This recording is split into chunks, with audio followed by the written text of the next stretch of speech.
stuff. I'm going to answer your questions. So Sheila did post a couple of good ones. Or was it one? Pretty much one.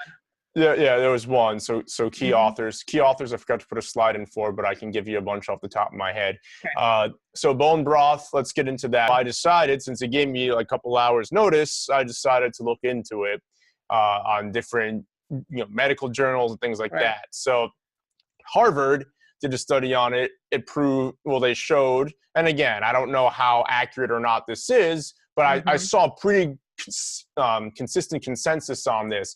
Bone broth does not relieve joint pain, like is often said about it. It doesn't seem to make your skin any firmer or smoother, which is what a lot of people turn to it for. Yeah.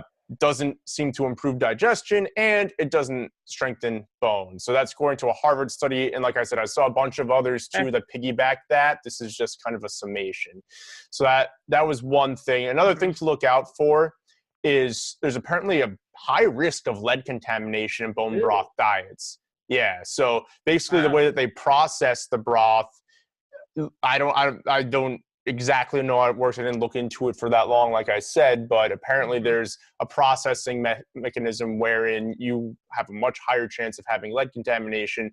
Obviously, we don't want that. They took it out of paint. We don't want that in our food. And then also there was another study from the 70s on bone broth. So this has gone back a long way. And this is from the National Institute of Health. And apparently they also found that it was even less nutritious than milk. So yeah, so unfortunately, it sees like it's just a little bit of a fad. Fine. So if you didn't waste any money on it, good, don't. I didn't. I just seen a lot of information about it, and I'm like, is this something I should be thinking about or not?